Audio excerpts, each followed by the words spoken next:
Bonjour, bienvenue dans Rhinocéros. Alors vous avez vu, Jordan Bardella, il a sorti un nouveau livre. Il était difficile d'échapper ces dernières semaines à la promo hallucinante à laquelle a eu droit l'auteur prolifique du Rassemblement National. On l'a pas invité à Blast pour discuter de tout ça avec Salomé Saké dans un entretien, parce qu'on s'est dit que vous l'aviez déjà assez vu, Jordan Bardella, mais on va quand même revenir sur ce moment médiatique. Bah oui, c'est notre boulot. Oui. Après le succès de Ce que je cherche, récit auto-centré, censé être le premier livre de la maturité pour celui qui nous est présenté comme l'héritier désigné de l'héritière Le Pen, Bardella nous propose dans Ce que veulent les Français de s'intéresser un peu à vous, les Français. Vous voulez quoi, vous, hein? Parce que ça se trouve, vous savez même pas. Bah non, et du coup il faut acheter le nouveau bouquin de Bardella, parce que lui il est allé rencontrer les Français, il sait ce qu'on veut. Voilà, donc retour sur 2 semaines de promo intense, accrochez-vous.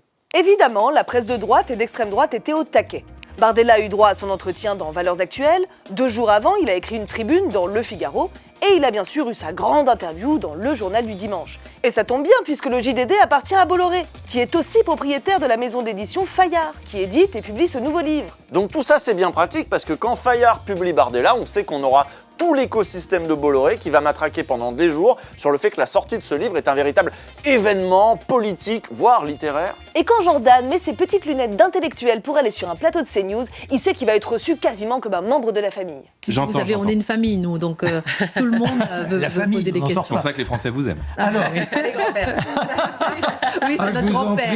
Et quand on fait partie de la grande famille de Bolloré, on est sommé de parler du livre, même quand on l'a pas lu. Écoutez, moi je ne l'ai point lu encore, donc je vais m'y mettre ce week-end. Encore une fois, la démarche est une démarche méritante. Bon, on va pas faire trop long sur les médias Bolloré parce que je crois que c'est bon, on a tous compris. Oui, et on en a tous marre, hein. Et vous allez voir dans le prochain extrait, même le technicien il en a eu marre, il est parti fumer une clope pendant que les autres continuent à parler. On a bien compris depuis longtemps d'ailleurs que la nazification, la hitlérification, la pétinisation du Rassemblement national ne fonctionne pas, voire au contraire est totalement contre-productif. Pour célébrer en fanfare et en costard la sortie du livre et avant d'enchaîner sur une tournée de dédicaces dans toute la France, Bardella s'est offert pour un soir le théâtre Marigny, propriété de Marc Ladret de la Charrière. Ça peut paraître étonnant parce que ce milliardaire français avait eu des démêlés avec le FN dans les années 90. À l'époque, il ne voulait pas être associé à eux et se disait proche d'SOS Racisme. Mais selon La Lettre, ce sont les équipes de Bolloré qui se sont chargées de la réservation et grâce à un subtil camouflage, le dauphin de Marine Le Pen a pu parader sur scène, le tout retransmis en direct sur CNews. Un journaliste bien intentionné avait écrit à propos de ce livre qu'il était si mal écrit qu'on ne pouvait douter que je l'ai écrit moi-même. S'il est présent dans la salle ce soir, je veux le rassurer, j'ai tenté cette année de progresser. C'est un peu louche d'insister comme ça sur le fait que t'as au moins convaincu un journaliste que c'est toi qui l'as écrit quand même. Oui, ça devient suspect tout ça. Bon, en tout cas, ce qui est très clair, c'est que Bolloré, il a jeté toutes ses forces dans la bataille. On a rarement vu une promo de cette ampleur. D'ailleurs, est-ce qu'on peut encore parler d'une promo de bouquin ? Est-ce qu'on n'est pas en train d'assister à une campagne politique, tout simplement ? On veut pas juste nous vendre le bouquin de Bardella, là. On veut nous vendre Jordan Bardella. C'est assez évident. Du coup, quand on voit, comme l'a noté Samuel Gontier pour Télérama, que même France Info a couvert la soirée de lancement en envoyant un journaliste, on s'interroge. C'est pas parce que Bolloré vous a dit que c'était un événement que c'est un événement. Merde! Vous avez fait un duplex pour la sortie du dernier Astérix? Vous avez fait un duplex quand Laurent Mauvigny a eu son Goncourt? Pourquoi vous faites les bénévoles pour Bolloré et Bardella, bande d'inconséquents? Vous avez hâte qu'ils vous privatisent la gueule? Du côté de BFM TV, alors là, on a eu droit à un format exceptionnel. 2h40 d'émission avec le nouveau chouchou des médias. Alors moi j'ai tout regardé et clairement il est traité comme le grand favori de toutes les prochaines élections. Déjà la dernière fois il devait être Premier ministre puis finalement non. Bah oui mais les sondages, c'est les sondages qui le disent. S'il veut être président du monde, il le sera aussi peut-être. J'ai pas vu tous les sondages. Mais... Les sondages l'envoient tantôt à Matignon, tantôt directement à l'Élysée. Il est d'ailleurs prévu qu'il soit le recours du Rassemblement national en cas d'empêchement de Marine Le Pen. Et il vient de publier un livre de rencontres avec une vingtaine de Français, vous l'avez dit, Jordan Bardella, et ce soir, face à BFM. Bon, c'est quoi ce format face à BFM? 2h40 quand même, hein. Ils ont déjà fait ça? Je suis allée fouiller dans les replays, et oui, on peut trouver des numéros en 2023 avec Marine Le Pen, Gabriel Attal ou même Jean-Luc Mélenchon, mais toutes les dernières émissions étaient plutôt autour d'une thématique. Les législatives, la dette, la France ingouvernable. Et la dernière fois que la chaîne a consacré son face à BFM à un seul invité politique, c'était il y a 1 an. Et cet invité, c'était déjà Jordan Bardella. Et la dernière invitation de Mélenchon, c'était en février 2023. C'est-à-dire que depuis, Bardella est passé 2 fois. Oui, ok, mais on imagine bien que le prochain Face à BFM, ce sera 2h40 de Manuel Bompard, on n'en doute pas. Oh, c'est sûr. En attendant, on peut constater que sur les plateaux de Rodolphe Saadé, le jeune loup du RN est de plus en plus à l'aise. Tout ce petit monde médiatique, il commence à bien le connaître. Si on regarde votre parcours à vous... Aïe, mais vous êtes prévisible, monsieur Fauvel, j'aurais pu écrire les questions avant. Bah, vous le ferez la prochaine fois, on inversera si vous voulez. Si on regarde votre parcours... Ah bah oui, il s'amusait bien lui, il avait réponse à toutes les questions. Et il est trop fort. Il a bossé tous les dossiers compliqués, et puis... Mais non, pas du tout, c'est parce que les questions étaient nulles à chier. Qui est sa compagne Est-ce qu'il veut des enfants Où est-ce qu'il habite C'était la question d'après. Etc. Non, c'était pas ma question d'après. Mais vous connaissant, j'imagine que c'était la question d'après. Pas du tout. C'est pas du tout ma question d'après, et vous pouvez vérifier. C'était une plaisanterie, après. pardon, je ne veux pas mettre Marc en difficulté. C'est pas du tout ma question suivante, Jordan Bardella. Ma question suivante, c'est est-ce que vous pourriez être en couple avec quelqu'un qui n'est pas de vos opinions politiques, avec quelqu'un de gauche? Oui. Yes, super question Karine Le Marchand, merci. La France veut savoir avec qui il baise, c'est important. Surtout que s'il y a bien un parti qui bénéficie de la pipolisation de la vie politique, c'est bien le RN. Tout le temps qu'on a passé à parler des relations entre le père et la fille, entre la fille et le dauphin, entre le dauphin et sa meuf qu'on sait pas qui c'est du temps qu'on n'a pas passé à parler de politique, des magouilles financières ou de leurs cadres qui enchaînent les polémiques, comme on vous le racontait dans cet excellent épisode de Rhinocéros. Mais voilà, ce qui fascine les journalistes, c'est les politiques face à leur grand destin.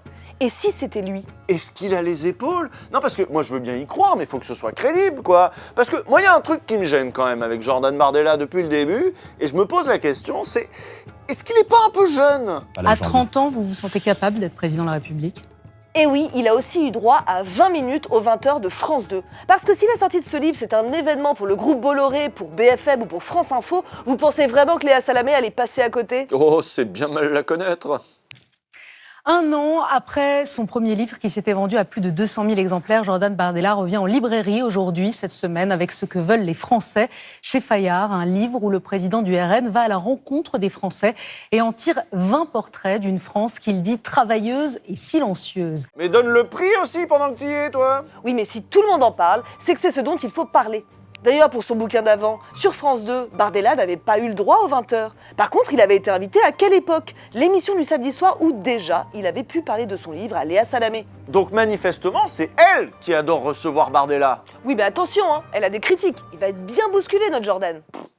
Javier Milei qui a pris la tronçonneuse pour couper drastiquement dans les dépenses et dans les services publics aussi de son pays. C'est un exemple assumé pour votre allié, Éric Ciotti, qui dit clairement « Moi aussi, je veux prendre la tronçonneuse pour couper dans la dépense publique française ». Éric Ciotti est votre allié. Est-ce que vous peut-être demain, si vous arrivez au pouvoir, vous allez gouverner avec lui, est-ce que vous prendrez la tronçonneuse? Alors, on ne sait pas si ça l'angoisse ou si ça la fascine qu'on tronçonne comme ça dans les services publics, Léa, mais manifestement, il faut se positionner par rapport à Javier Milei. C'est lui qui donne le ton. Oui, il y a une obsession de la tronçonneuse dans nos médias français et particulièrement dans les médias des milliardaires. Et alors, chez eux, on sent bien qu'il y a comme une impatience. Bardella président, ce serait très bien, mais est-ce que ce serait pas encore mieux si Bardella s'inspirait un peu plus du président libertarien argentin et de son programme de coupe dans tous les budgets de l'État? Milei, il dit, il n'est pas de votre côté, c'est un anarcho-capitaliste, mais il dit, un chef d'État, il a une vision et il doit gérer son pays. Mais si avant, il n'a pas gagné la bataille culturelle, qui va lui permettre, une fois élu, de mettre en œuvre le secouage de cocotier nécessaire, lui c'est la tronçonneuse, Trump c'est autre chose, Meloni aussi, il n'y arrivera pas. Or vous, la guerre culturelle que vous êtes censé mener, vous la menez avec ce que je dis, la stratégie roue-doudou. Mais c'est quoi la stratégie? Vous n'avez pas de tronçonneuse. Vous n'êtes pas assez virulent dans votre façon de vouloir faire péter ce plafond de verre incroyable qui est incommensurable en France par rapport justement à ce chantage moral de la gauche en permanence. Il n'est pas assez fasciste pour Barbara Lefebvre. Non, puis il n'est pas assez fasciste pour les médias patronaux. Allez, fais-nous Milei là, imite-le un peu. Fais la tronçonneuse. Ouais. Mais existe, Apoera en l'occurrence, dehors toutes ces agences régionales de santé, qui viennent alourdir la bureaucratie d'État. Ok, bon, Barbara Lefebvre, on pourrait se dire que c'est un second couteau. Mais prenons par exemple Darius Rochebin sur LCI, chaîne du groupe Bouygues. Bon, bah lui, clairement, il sourit beaucoup, il fait propre, il fait gentil, mais il a hâte qu'on ait un Milei français, cet énorme Suisse. Ah, il veut qu'on vire un maximum de fonctionnaires et il demande des garanties à Bardella.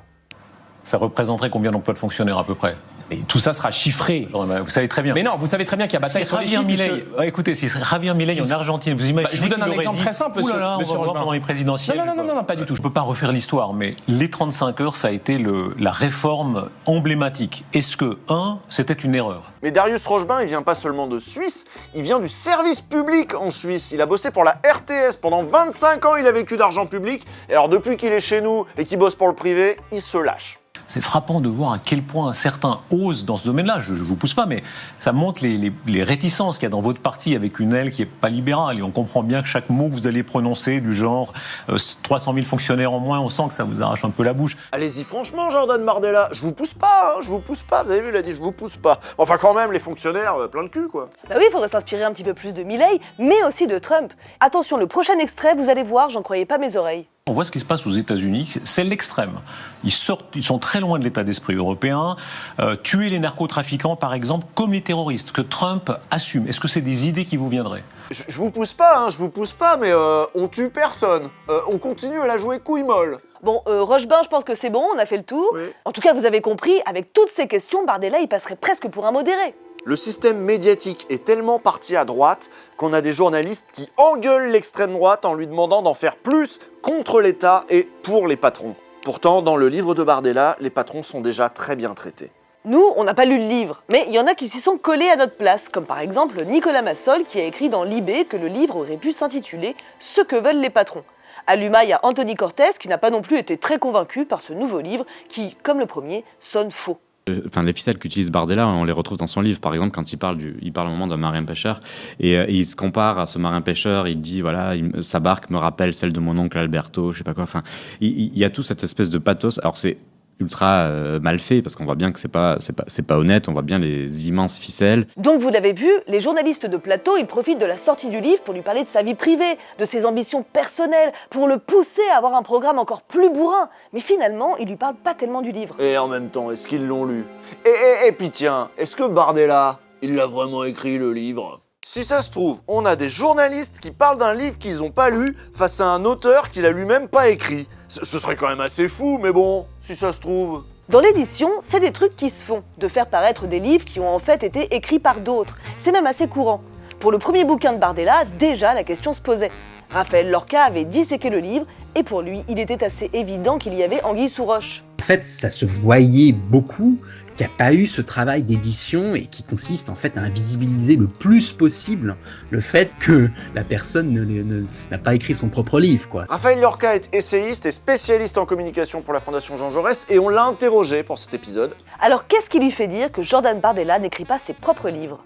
Sur plein de passages, il y avait des espèces de vieilles expressions, mais que Bardella n'utilise jamais à l'oral. Et je ne vois pas une seconde écrire ce type de truc. À l'époque, Raphaël avait publié un long papier sur ce que je cherche. Et il avait émis une hypothèse, je cite, « À vue d'œil, ces plumes sont des mâles blancs de plus de 50 ans. S'il s'était mis 30 secondes dans la peau d'un jeune homme de 29 ans, il n'aurait pas parlé de poltronnerie ou de pantalonnade. Plus personne ne parle comme ça depuis un demi-siècle. » Donc si on le suit, ce livre et le suivant ont été construits sur mesure pour Bardella par Fayard afin de lui permettre de faire la tournée des plateaux et de se poser comme un mec qui pense. Tout ça n'est pas nouveau, il y a toujours eu des bouquins, en général de patrons, de stars, de sportifs ou même de politiques, qui étaient écrits par d'autres. C'est une vaste hypocrisie médiatique et éditoriale. Mais enfin bon, passons, ça a toujours existé. Ce qui est nouveau là, c'est la puissance de la campagne de promotion. On n'avait jamais vu une campagne de promo aussi bien relayée dans les médias.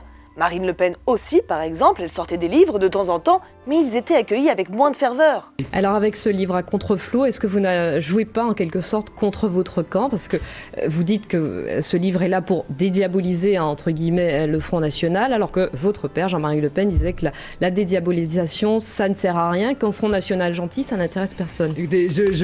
Moi, j'en appelle à ceux qui ont envie de le lire. Pendant très longtemps...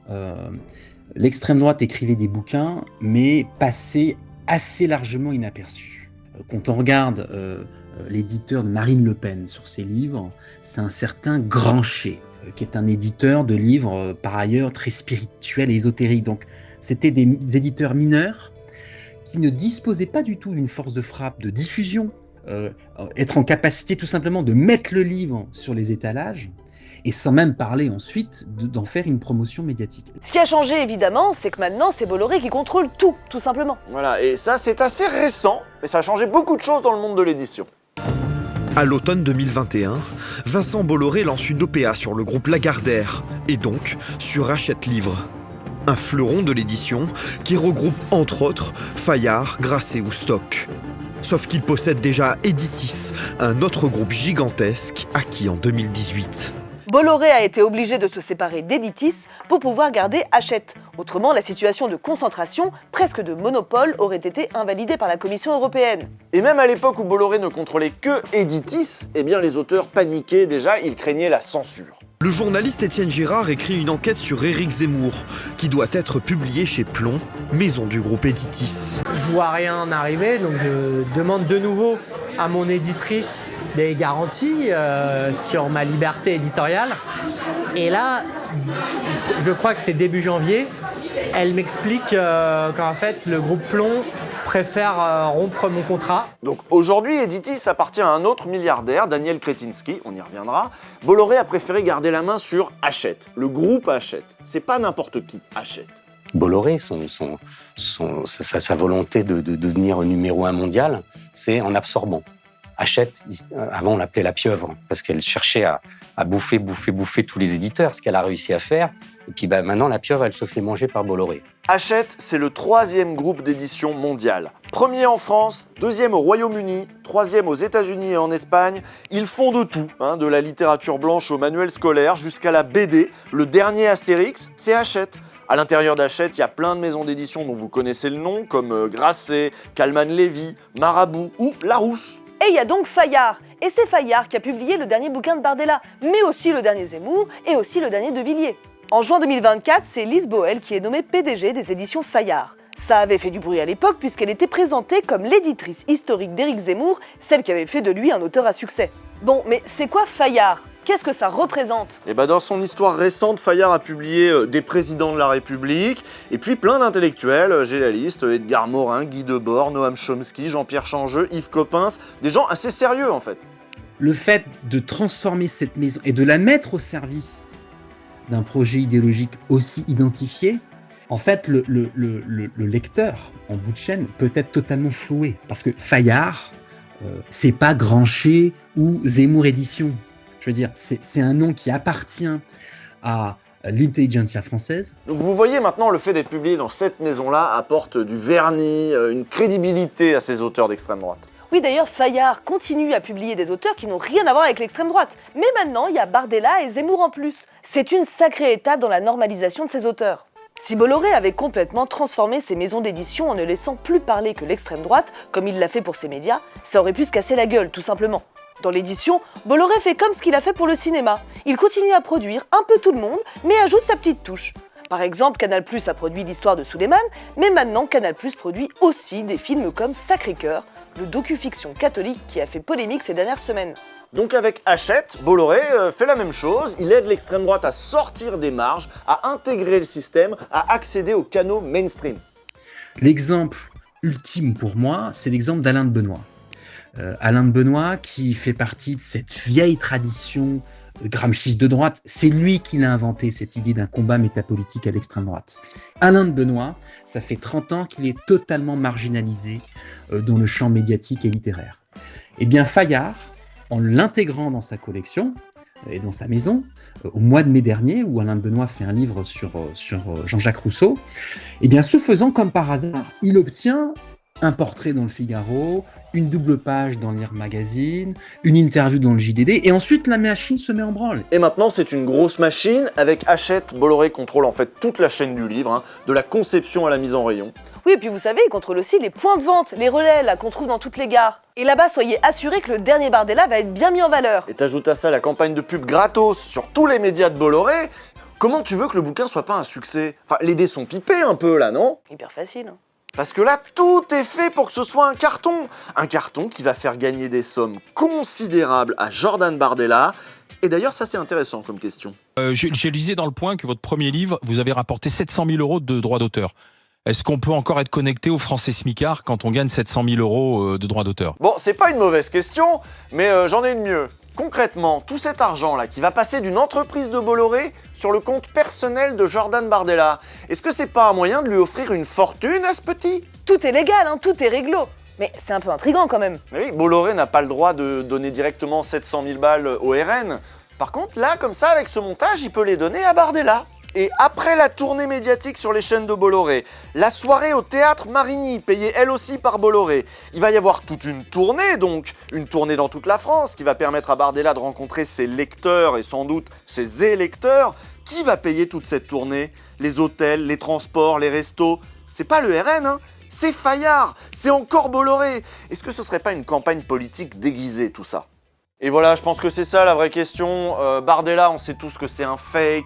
On a des doutes sur le fait qu'il écrive lui-même ses livres. Enfin, on voit bien son média training et tout, ça sonne artificiel, ça fait toc. Le vrai sujet, c'est y a qui derrière? Derrière, il y a Bolloré, quoi. Je suis désolé, on y revient. Vous vous rendez compte de la puissance de feu que peut déployer Bolloré pour faire en sorte que nous, on finisse par voter pour son champion? Et alors là, le législateur, il a deux solutions possibles. Soit on démantèle dès maintenant l'empire Bolloré, on récupère tout, on lui prend le cinéma, les médias... Ou en tout cas, on le force au moins à mettre le truc en vente. Voilà. Bon, moi je serais plutôt pour comme t'as dit, mais on peut peut-être pas le faire tout de suite. Faut au moins qu'il y ait une commission d'enquête là-dessus.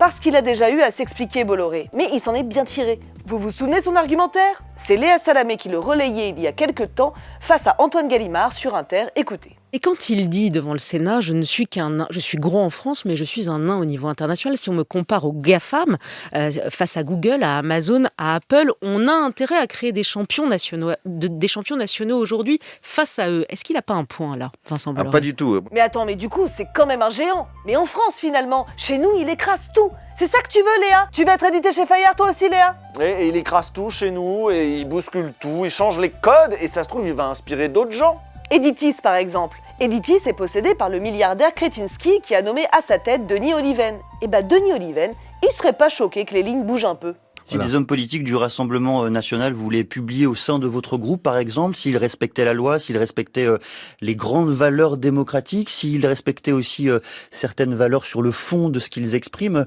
vous pourriez les publier? Amoureux de la liberté, vous ne trouverez pas en moi l'avocat de l'interdiction de publier de qui que ce soit, et notamment pas des gens du Front National. Tout le monde a le droit de publier sous la réserve du respect de la loi. Et d'ailleurs ensuite, ils pourraient aussi venir faire leur promo sur la chaîne T18, également propriété du même milliardaire. Après tout, ça aussi c'est la liberté. On peut posséder tout dans ce pays, et c'est encore mieux quand ça crée des synergies. Et là-dessus, Bolloré, il a clairement un coup d'avance, mais on est cerné. Et il faut vraiment que ça devienne un sujet politique avant que tout l'espace public soit contrôlé par 3-4 milliardaires, comme c'est déjà le cas dans l'édition. Et si vous voulez creuser le sujet de l'édition, on vous conseille ce bouquin, Déborder Bolloré. Ça a été créé par un collectif d'éditeurs indépendants. Et oui, il va falloir déborder Bolloré parce que là, clairement, c'est nous qui sommes en train de nous faire déborder. Et nous, on se retrouve au début décembre. Tiens, on se retrouve début décembre cette fois.